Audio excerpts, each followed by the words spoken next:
그러면 지금부터 2교시에 들어가겠습니다. 암을 일으키는 바이러스의 역학에 대해서 말씀드리겠습니다. 이 바이러스들의 그 유행, 전파, 감염 예방법에 대해서 말씀드리겠습니다. 이들 암을 일으키는 바이러스들은 인체의 감염 부위에 따라서 이래 구분을 했는데요. 예를 들면은 B형 간에 가서 자라는 바이러스, 간염 B형, C형, 또 델타 바이러스 D형, 또 파필로마 이런 것들은 이제 여기 가서 자라죠. 아까 말씀드린 바이러스도 이제 위장 내에 가서 자랍니다. 앱스타인바 바이러스 같은 거, 파필로마 이런 것도. 그리고 많은 폴리오마 바이러스 이런 것들은 이제 위장 내에 가서 자라는 거죠. 그 전체적인 개요를 보여드리고 있습니다. 그러면은 이제 그 B형 간염 바이러스가 암으로 어떻게 진전이 되느냐? 처음에 이제 그 바이러스에 감염되면은 그 생활 상태에 따라서 아까 말씀드렸죠. 음주 습관, 흡연 습관에 따라서 간 경변으로 진전되고 또 면역이 떨어지는 생활을 하면은 그렇지 않지만은 일부가 간에 바이러스를 가진 사람의 일부가 간 경변으로 되고 또 이것이 일부가 이제 간암으로 진전이 됩니다. 특히 그 노령에 면역이 떨어지면은 암으로 진행되는 분들도 있고요. 스트레스, 연령, 면역성 등에 따라서 암으로 진전되는 가능성이 차이가 있습니다. B형 간염 바이러스의 그 안정성은 어떤가? 요거는 이제 실제로 인체에 들어갔을 때 이야기인데, 건조 후에 침판지에 접종하면 감염되고, 그러니까 양성 혈청을 일주일 이후에도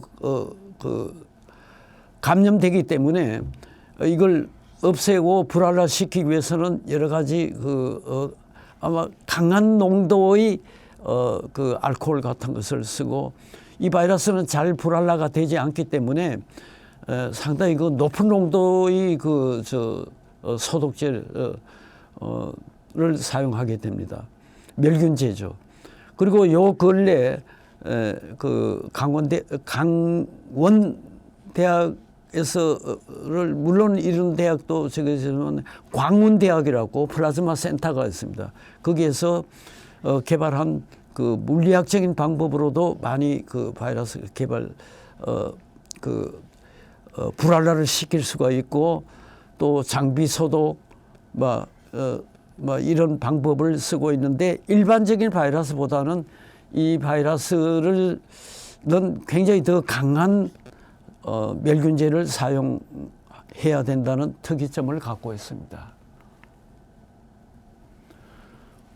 B형 간염 바이러스의 감염 현황을 보면은, 참고로 우리나라, 일본 이런 나라는 굉장히 감염이 엄청 낮은 나라인데, 불과 40-50년 전 우리나라 70년대만 해도 세계적으로 우리나라는 B형 간염 바이러스 감염이 엄청 높은 나라였어요. 우리나라가 한 10% 이상이었어요. 지금의 아프리카보다 훨씬 더 감염률이 높았어요. 근데 이제 나중에 말씀드리겠지만은 백신이 빨리 개발됐기 때문에 지금은 그렇게 감염률이 낮습니다. 주로 이제 감염률이 높은 나라는 이런 나라, 아프리카 일부 지역, 동남아시아 일부 지역이 바이러스를 갖고 있는 율이 높고, 우리나라는 1%가 되지 않습니다. 바이러스를 가진 사람들이. 이거는 바이러스 지식의 홍보, 얼마나 국민들이 바이러스에 대한 의식을 가지느냐, 또 국가 의료 체제, 생활 수준 등 백신 투여 정도 등에 따라서 달라지게 됩니다. 그리고 B형 간염 바이러스 전파 방법 및 위험도를 보면은 이 바이러스가 굉장히 견고하기 때문에 예를 들면 에이즈 바이러스는 그렇게 강한 바이러스가 아니거든요. 이게 전파가 잘 안 되는 반면에 이 바이러스는 전파가 잘 됩니다. 따라서 만약에 임신된 산모가 이 바이러스를 갖고 있으면은 전파 가능성이, 그러니까 신생아에게 전파될 가능성이 20%예요. 굉장히 높아요. 특히 그 임산부가, 감염된 임산부가 이런 형의 바이러스를 갖고 있으면은 이 형의 항원을 갖고 있는 경우에는 전파 가능성이 90% 정도로 높습니다. 따라서 특히 그 영아 감염은 체액을 통해서 침, 체액, 혈액 이런 것을 통해서 많이 전파가 되고요. 특히 상처, 식사를 옛날에 우리나라도 식사 많이 공유를 했지만은 많이 생활 습관이 달라졌죠. 그래서 지금은 그리고 또 예방 백신 투여율이 달라지기 때문에, 그러나 성접촉, 수혈, 장기 이식, 혈액 제제 이런 것으로부터 전파가 가능합니다. B형 간염 바이러스의 전파 위험군들은 어떤 사람들이 위험하냐? 높은 감염 지역의 아까 그 말씀드린 일부 그 아프리카, 동남아 등의 여행을 한 이후에 감염 가능성이 높아지죠. 거기에서 거주했다든가, 물론 백신을 안 맞았을 경우의 이야기죠. 또 많은 사람을 상대로 하는 성관계자, 또 혈액에 감염된 혈액에 폭로된 직업 사람들, 나중에 또 자세히 말씀. 감염 산모로부터의 출산아, 또 만성 감염자와의 동거인, 같이 생활하는 분, 주사기를 같이 쓰는 사람, 남성 동성 연애자, 또 침을 많이 교환하는 경우 위험합니다. 전파 가능성이 굉장히 높습니다. 그 다음에 또 다른 바이러스, C형 간염 바이러스의 그 역학에 대해서 말씀드리는데, 감염 루트를 보면 C형 간염 바이러스도 혈액을 통해서 전 세계적으로 감염이 되는데, 연간 전 세계적으로 32여만 명이 사망합니다. 엄청나게 높은 율의 사망률을 보이죠. 아주 중요 바이러스입니다. 성적으로도 전파가 가능하고, 산모로부터, 이 바이러스도 산모로부터 신생아로 정맥 주사침, 혈우병 환자 위험합니다. 그리고 병원 내 감염 가능성은 있고, 문신의 그 경우에 가능성이 높아지고, 곤충의 가능성은 이론적으로 가능하나 실제적으로는 그렇게 높지 않는 것으로 보입니다. 이 바이러스는 그 치료제가 있기 때문에 여러 가지 방법으로 전파는 가능하지만은 치료제가 많이 그 개발되어서 지금 판매되고 있기 때문에 백신이, 이 바이러스는 백신이 없습니다. 현재로서는.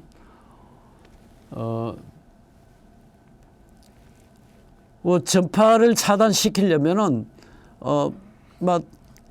그 B형 간염 바이러스보다가 전파 가능성이 약하고, 그래서 알코올 이런 것으로 이제 그 환경에서의 소독은 가능합니다. 이 바이러스가 일본염 바이러스, 인플루엔자, 코로나 바이러스하고 거의 비슷한 정도의 그 저항성을 보이고 있습니다. C형 간염 바이러스의 전파와 대응을 어떻게 하느냐? 백신이 없기 때문에 백신이 개발되지 않고 있습니다. 왜 그러냐? 기술이 부족한 것이 아니고, 이 바이러스는 이제 여러 가지 형이 다양하다든가 치료제가 있기 때문입니다. 주로 잘 치료되는 치료제가 있기 때문에 백신이 지금 개발되고 있지 않습니다. 형에 따라서 차이가 있고, 그러니까 치료제가 얼마나 치료 효과를 보이느냐, 이것은 이제 그 사람에 따라서 바이러스 형태에 따라서 차이를 보이고 있습니다. 그리고 검사는 HCV 감염 여부는 이제 검사를 제도가 되어 있고요. 지금 수혈을 할 때는 반드시 검사를 하고 있습니다. 특히 그 수혈을 받을 때는 반드시 C형 간염 바이러스에 대해서 검사를 하는 것이 좋습니다. 그 다음에 제도적으로 국내에서는 되어 있고, 현재를 할 때는 반드시 그 C형 간염 바이러스 검사를 해야 됩니다. 전파 경로는 혈액 접촉, 의료기기, 주사기, 산모, 이게 거의 뭐 B형 간염 바이러스하고 거의 비슷한 경로를 거치고 있습니다. 이 그림에서 보이다시피 가장 많은 것은 수혈이고요. 그 다음에 이제 여러 가지 다른 요인을 보이고 있는데, 이것은 국가와 지역에 따라서 차이를 보이고 있습니다. 우리나라는 제도적으로 잘 되어 있기 때문에 그렇게 감염 가능성이 높지는 않지만은, 지금은 세계화가 돼서 여행을 하는 지역에 외국 여행을 한다든가 외국인과 접촉한다든가 그런 경우에는 굉장히 그 감염 가능성이 높아지기 때문에 주의를 해야 됩니다. 그 다음에 또 다른 바이러스의 그 전파 경로를 보면은 유두종 바이러스. 이 바이러스는요,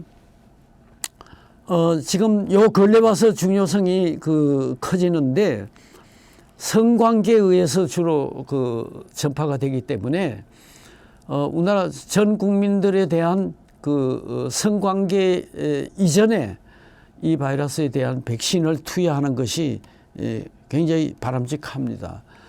그래서 성관계 대상자가 많을수록 또 흡연, 면역 이런 저하를 갖게끔 하는 생활 습관을 가진 사람들은 이 바이러스 감염 가능성이 높아지는데, 이 바이러스는 같은 바이러스지만은 형이 다양해서 여러 종류의 암을 일으킵니다.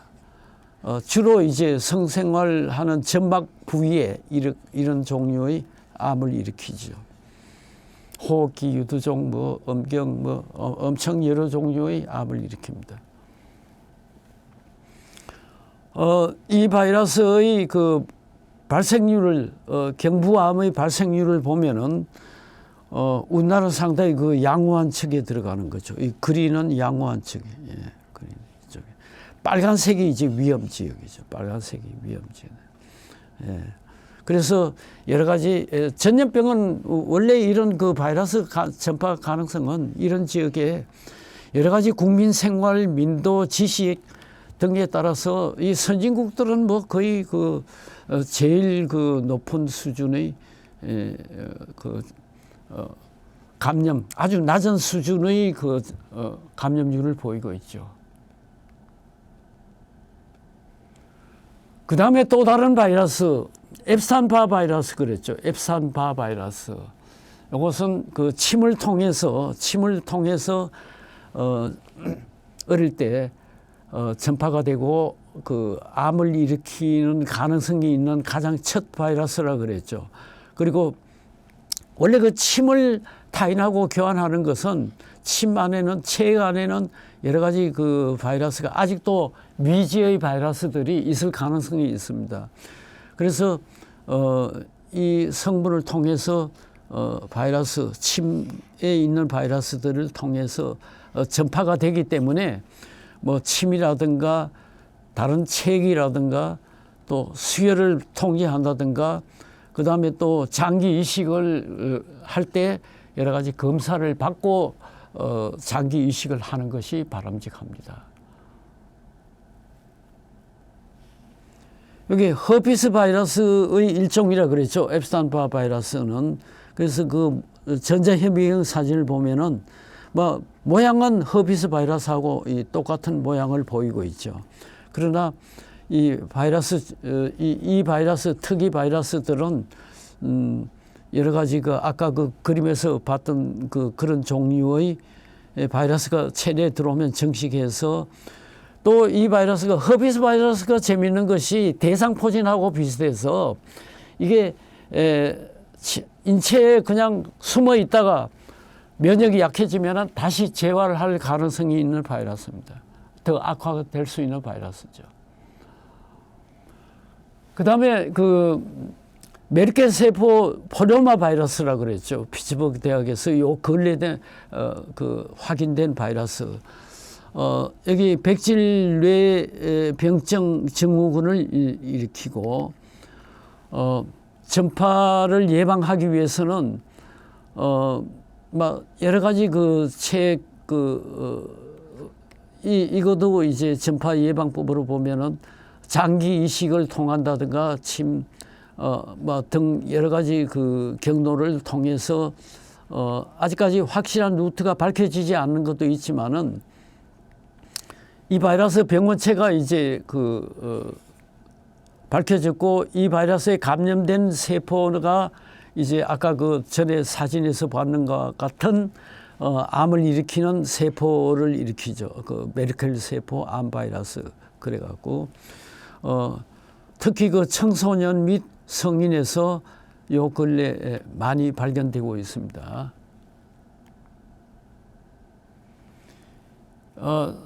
그리고 또 다른 바이러스인데요. 암을 일으키는 마지막 바이러스로서 요거는 에이즈 바이러스하고 거의 비슷한 바이러스예요. 같은 과의 바이러스예요.